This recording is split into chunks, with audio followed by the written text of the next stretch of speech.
Tonight, we report on new road construction near Moses Lake and who is expected to be the new CEO of Samaritan Healthcare. What's happening in sports, Bob? Moses Lake turns back West Valley in the pool, and Basin football action produces a bunch of lopsided scores. Let's take a glance at our Weather Center forecast. Hi everyone, I'm Chaslyn Rodriguez. Clear skies and dry conditions within the next few days. Abundant sunshine awaits us with those temperatures above the normal for this time of year. I'll have more details for you in just a bit. I'm Amber Jenks, and we have all this and much more on iFIBER 1 News. From the iFIBER 1 HD studio here in the heart of the Columbia Basin, this is iFIBER 1 News. Your #1 source for local news, sports headlines, and our very own Weather Center forecast covering the entire Columbia Basin. This is iFIBER 1 News, and it starts now.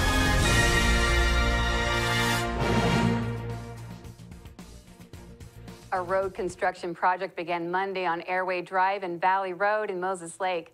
Central Washington asphalt construction crews are grinding and replacing asphalt on about 2 miles of Airway Drive and Valley Road. The work is taking place between State Route 17 and the Grant County Fairgrounds on Airway Drive and between Paxson Drive and the Fairgrounds on Valley Road. The county is spending about $609,000 for the project. According to Grant County Public Works, engineers estimated the project was going to cost about $686,000. The project includes installing sidewalk ramps at crosswalks, new concrete curbs, and repainting traffic lines. The project is expected to continue until November. The final draft of Grant County's wildfire protection plan is now available for review and comments through October 23rd. Reporter Joe Utter has the details. People can comment on Grant County's plan to protect the community from wildland fires through October 23rd. The draft Community Wildfire Protection Plan is available on the county's website at www.grantcountywa.gov. Physical copies of the plan are available at public libraries and fire district and fire department stations throughout the county. The plan is aimed at reducing the impact of wildfires for residents, landowners, businesses, communities, and local, state, and federal agencies. According to Grant County Emergency Management, federal, state, and county agencies identified the areas that had the highest risk for having a wildland fire. Officials suggested several solutions for lowering the risk, including improving education, attracting more volunteer firefighters, and improving access in remote areas. Comments on the final draft must be submitted by October 23rd and can be emailed to tucker@nmi2.com or by mail to P.O. Box 9748, Moscow, Idaho 83843. This is Joe Utter for iFIBER 1 News. The Moses Lake School District is looking for help developing a plan for the district's future. The school board met with Monty Bridges from Seattle-based Bridges Consulting Thursday night to discuss how to start developing a strategic plan. Bridges suggested forming a committee of community members to develop the district's values, vision, and mission. Officials are asking residents, business owners, and other concerned citizens to help with the process. Board member Kevin Donovan said the district needs a plan for how to communicate with the people who don't support the district's goals. Board President Connie O'Pikins raised concerns about changing the district's present mission statement and core principles because they represent the district's present values. For more information about the new strategic plan or to volunteer to be part of the committee, contact the district at 509-766-2650.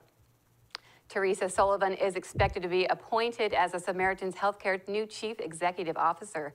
The board is scheduled to permanently appoint Sullivan to the position at its Tuesday meeting. The hospital directors appointed her as interim director after former CEO Tom Thompson resigned on September 12th. Thompson took a position as a CEO for Alena Health in Hastings, Minnesota.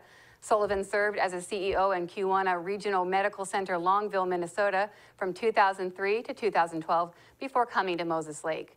She stated she wants to work with commissioners, staff members, physicians, and the community to create excitement for the mission at the hospital. Now we take a look at people being sought by law enforcement. This is Sheriff Tom Jones with the Grant County Sheriff's Office. Each of the people you see here have a warrant for their arrest. If you see any of these people, we ask you do not attempt to detain or apprehend them, but call us at 509-762-1160 or send us an email at primetips@co.grant.wa.us. If the person is presenting a danger, call 911. With your help, we can bring these people to justice and make our community safer. We'll be right back after this. My name is Kat Sanderson, Managing Broker for Pillar Rock Realty Group. We love the Columbia Basin because it's our home, and we want to give back to our community by kicking off our Pay It Forward campaign. If you buy or list with us, we will donate 1% of our total proceeds to a local charity of your choice and in your name. Call us today at 754-4444 or visit pillarrockrealty.com because we are your local real estate experts.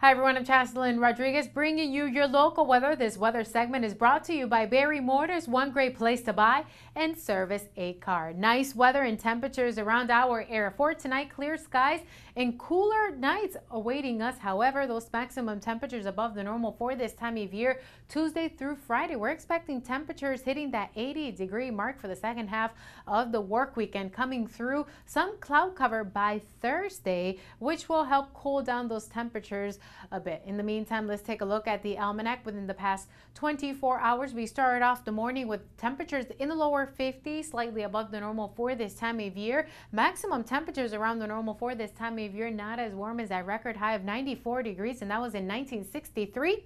And that sun setting at 6:44 p.m. And for Moses Lake, we started off the morning with temperatures in the lower 40s, around the normal for this time of year. Maximum temperatures in the mid 70s, and that sun setting at 6:43 p.m. And right now, outside your doors, clear skies, temperatures in the lower 70s, dew point pretty low in the lower 30s, and those winds pushing through pretty calmly from the northeast. Calm conditions, dry conditions, and clear skies within the next few days. The disturbance remains towards the north of us, not impacting our area, and then cloud cover will come through by Thursday, bringing us mostly cloudy skies. However, we're expecting dry conditions within the next few days, and those temperatures above the normal. Towards the coastal area, temperatures from the mid 60s to upper 60s. Towards Seattle, in the mid 70s. The Yakima Valley, those temperatures in the lower 80s with lots of sunshine, abundant sunshine. Towards the inland northwest, those maximum temperatures in the mid 70s. Let's take a closer look at our Columbia Basin. Those maximum temperatures ranging from the mid 70s to lower 80s. Maximum temperature towards Bridgeport in the upper 70s, and towards Ephrata 78. Maximum temperature as well for Moses Lake 78, and towards Royal City in the upper 70s. Let's take a closer look at our extended forecast for the week. Great weekend front by late week may be possible. However, we're expecting lots of sunshine and dry conditions within the next few days. 78 for Tuesday, and for the second half of the work week, we're expecting those temperatures to be above the normal for this time of year in the lower 80s, and they will remain in the lower 80s until the end of the work week. And coming through for the weekend, we will get a decrease in temperatures. They remain slightly above the normal in the mid 70s coming through for Saturday, even into Sunday. And for the beginning of the work week, those temperatures will remain in the mid 70s, and dry conditions are expected around our area. Thank you all for joining us. We'll be right back with sports.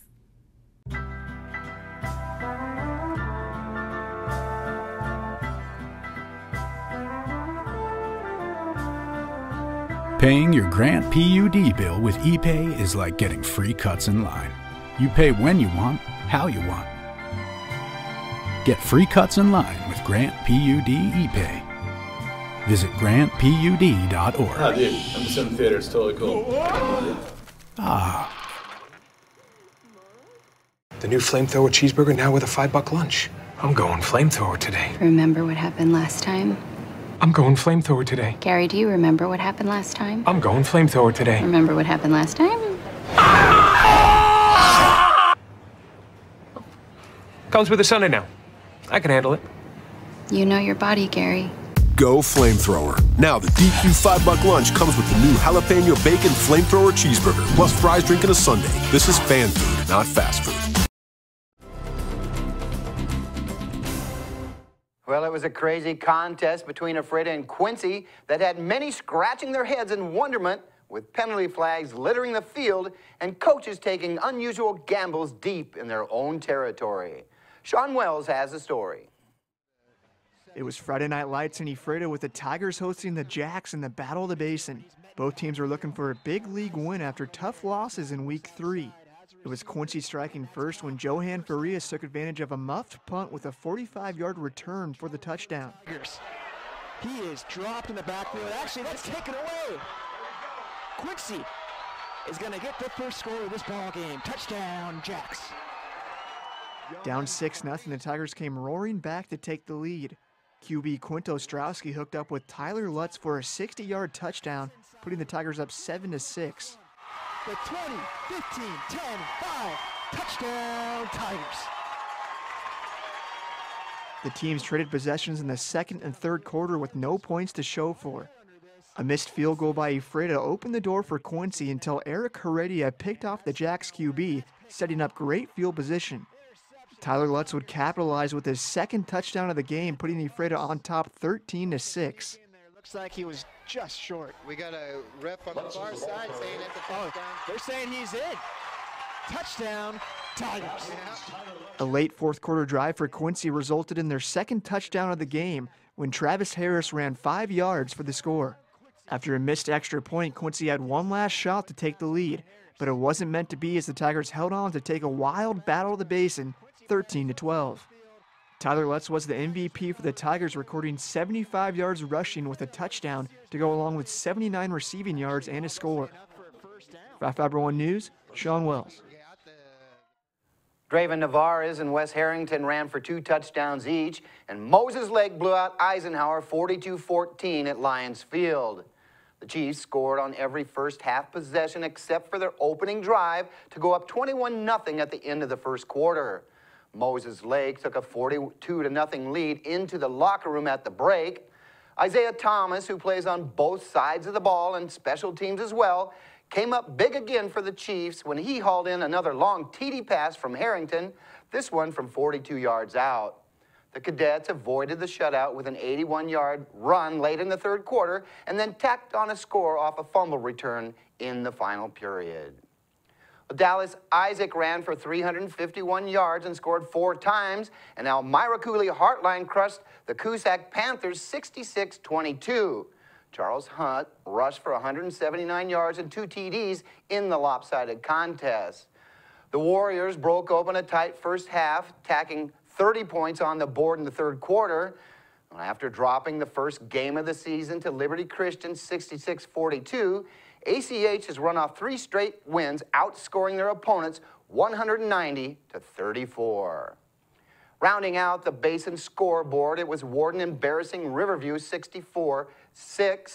The Knights punished the Cashmere Bulldogs in Royal City 55-6, and the Ellensburg Bulldogs mauled the Othello Huskies on the road 49-15. Well, the Chiefs swam past the Rams in league action at Moses Lake High School.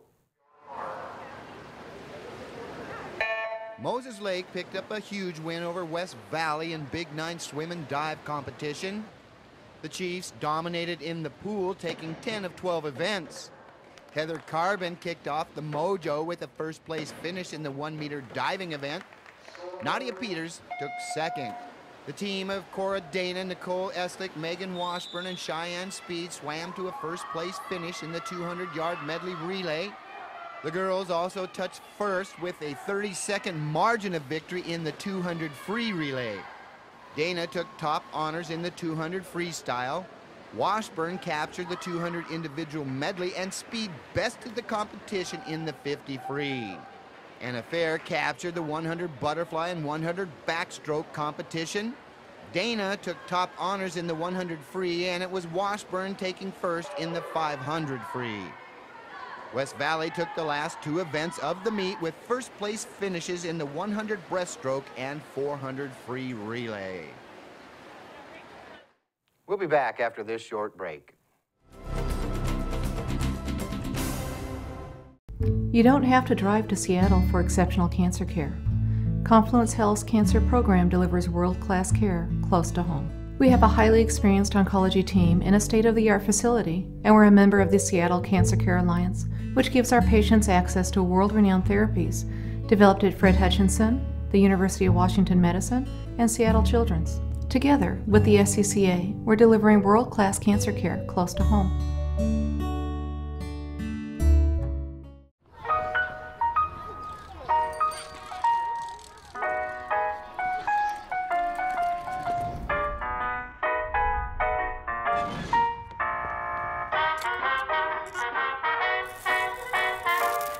The Dodge brothers' competitive spirit and engineering prowess started long before they built their first car, and will continue long after their latest, the most technologically advanced vehicle in its class.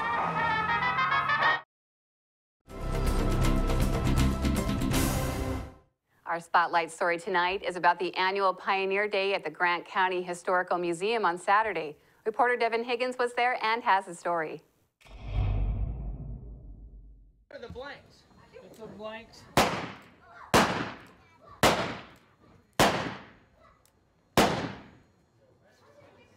The Grant County Historical Museum closed out its 2015 season with the annual Pioneer Day on Saturday. The fantastic fall weather gave families a chance to get a taste of what frontier life was like for the settlers who established Grant County more than a century ago. Historical Society Director Pat Witham talked about the importance of preserving Grant County's past for future generations. It's good for the younger generation because they have a hard time relating to the fact that they had a cook stove where they burned greasewood and sagebrush and that type of thing. As you know, there's no trees in Grant County. And secondly, just the fact that people that come in here, tourists, will say, I don't understand what a town this size has this type of museum. Well, it's the Grant County Museum. It covers the whole county of Grant. And everything that's in here, we have things back in the 1800s, but keep in mind that we were Douglas County until 1909, and then we became Grant County. And it was through the dedication of some older people that are now deceased that they started the Historical Society in 1951. So I think it would do everybody well to come in here and take a look, because a lot of people haven't been here, and it's sad. It's sad that they don't know their history, because it's something that they need to know if they're going to live here. Afraid American Legion Art Semro Post 28 was on hand cooking hot dogs and hamburgers in the Old Town Square. Hey, hang on, hey! We said eat!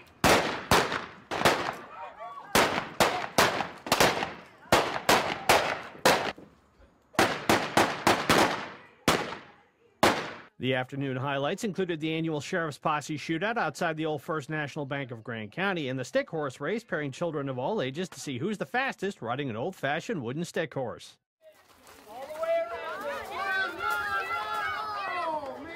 It was a hotly contested affair, and there were a few spills along the way, but the two fastest riders got to take home some trophies for outrunning the pack. The Grant County Historical Museum will reopen next year on May 7th. In Ephrata, Devin Higgins for iFIBER 1 News. We'll be right back after this. Quincy Foods, LLC, a subsidiary of Norpac Foods, is seeking motivated individuals to fill the positions of general laborer for their corn harvest season. They have full-time seasonal openings, must be 18 years old and older, willing to work swing shift. Great people to work for in a challenging food processing environment. Apply at 222 Columbia Way in Quincy between 8 and 5 p.m. Monday through Friday, or online through WorkSource. Quincy Foods is an equal opportunity employer. Well, one thing I knew from being a patient myself was that a dental office is a scary place to come to. And so we wanted everything possible to make sure that our office is a comfortable place for our patients to visit.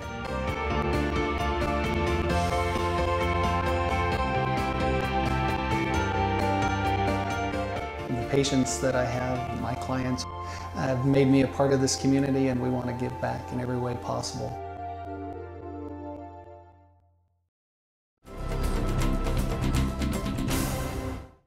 Welcome back. A Wenatchee woman is serving nearly 4 years in prison after she was caught selling methamphetamine to an informant.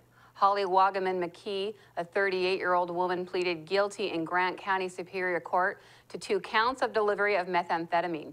The charges against the woman weren't charged as part of the plea agreement. Wagaman McKee has 12 previous felony convictions spanning roughly 13 years. She faced between 5 and 10 years in prison, according to state sentencing laws. Grant County Superior Court Judge Nodell sentenced the woman to 3 years and 9 months in prison and an additional 3 years and 9 months of probation. As part of her prison sentence, she has to attend drug treatment. Investigators learned about Wagaman after an informant told them Wagaman's deceased husband had shown the informant a large amount of meth. The informant led the team to begin a 3-month investigation into Wagaman's drug dealings. The team arranged for the informant to purchase meth from Wagaman 3 times. People can audition on October 2nd and 3rd for the Maskers Theater holiday production, Christmas in the Land of Oz. Auditions start at 7 p.m. on October 2nd and at 2 p.m. on October 3rd at the theater located at 322 Main Avenue East in Soap Lake. Theater representatives stated the play features 22 speaking parts and plenty of room for extras. Actors need to sing a Christmas song without accompaniment as part of the audition. Performances are scheduled for 11 a.m. and 7 p.m. on December 4th and 11th at 2 p.m. on December 5th, 6th, 12th, and 13th. For more information, contact the theater at 509-246-2611. In Northwest News, a hunter who crawled for 4 days after breaking his leg in rugged central Idaho is recovering in a Boise hospital. The man says he wrote letters to his wife and children and began to lose hope until he was rescued on Sunday. John left his family to take a hunting trip near McCall. He set up a base camp and hiked a few miles scouting for bulls. But on that hike, he took a fall and snap, his leg was broken. You know, my leg was separated. And after a little bit of crawling, it came back together, and I splinted it and tied a couple of sticks along the side of my legs. He was injured, alone, unable to walk, and stranded in the wilderness without cell service. He knew his only hope of survival was by making it to a trail he knew was a few miles back. So he began to crawl, inching his way to the trail, praying he would make it out alive. But after a few days and nights, he became more and more tired, thirsty, and was quickly slipping into suicidal despair. When you're laying there and your foot's back here, and you're in the middle of nowhere, you're not going to make it. It's just the bottom line. You know, do I want to suffer or do I want to just get it done with? And at one point, I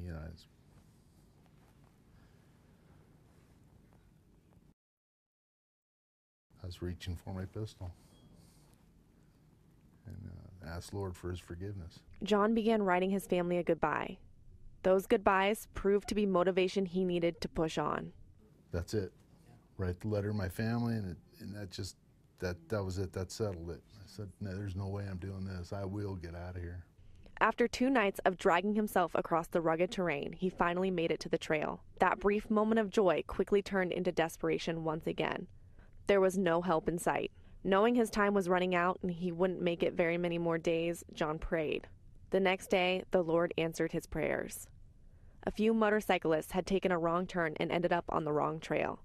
They were able to call for help and cut down a few trees so a helicopter could evacuate John to safety.